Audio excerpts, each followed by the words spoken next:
The biggest mistakes founders make when selling their business in MENA. A founder in Saudi once told me, I rejected a buyer offer. I thought I could get more next year. Next year never came. The market shifted, investors disappeared, the deal died. This is not a rare story in MENA. It's the pattern. Most founders don't lose exits because their business is bad. They lose exits because they wait. And today, I'll show you why waiting is the most expensive mistake founders make when selling their business in the region. Let's start with a real scenario. A mid-sized company in Dubai, in the logistics sector, with strong revenue, healthy margins, and operating in a booming market. A regional strategic buyer approached the founder with an attractive offer. The founder said, let's wait one more year, we're growing fast. 1 year later, new competitors entered the market, margins dropped, fuel costs increased, and investors shifted focus to tech and AI. The buyer never came back. Same company, same founder, different market. You didn't lose the deal, the market moved on. Founders believe timing is their decision.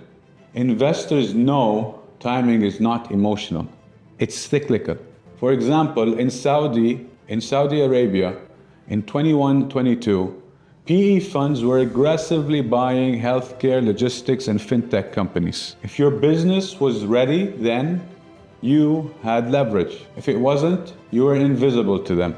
By 2024, the same funds changed strategy. Same sector, different appetite. Your business didn't change, the buyers did. I'm going to tell you about an emotional founder which we've dealt with in the past. This was a family-owned company in Riyadh, Saudi Arabia, and it was run by a second-generation founder. They were operating in the manufacturing industry. The company received interest from a PE fund. The founder, however, refused, and his words, and I quote, "This company is my father's legacy. I'm not selling it now." 2 years later, raw materials costs increased, labor costs increased, margins dropped, banks tightened financing. The PE fund walked away. When the founder tried to reopen negotiations, the company valuation dropped by 40%. Emotion didn't protect the legacy, it discounted it.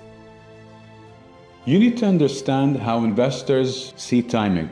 Founders think in years. Investors, on the other hand, think in cycles. A PE fund in Qatar, for example, doesn't ask, is the founder emotionally ready to sell?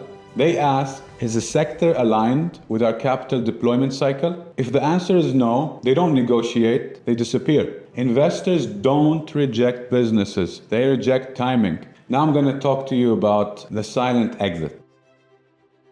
An example for this was a service company which we were working with in Qatar. They had strong contracts, government deals, and a stable cash flow.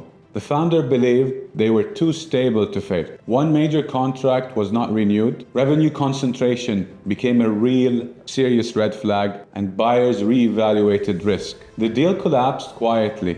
No drama, no headlines, just silence. Most exits don't fail loudly, they fade quietly. The true cost of waiting. Waiting feels safe, but waiting is expensive. Every year you wait, your risk profile changes. Your sector may lose attractiveness, and your buyers may disappear. Waiting is not neutral. Waiting is a decision.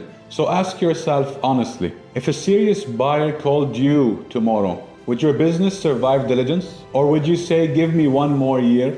Because in the region, honestly, 1 year is not time. 1 year is a lifetime. In the next video, I'll show you how to transform your business into an investable asset.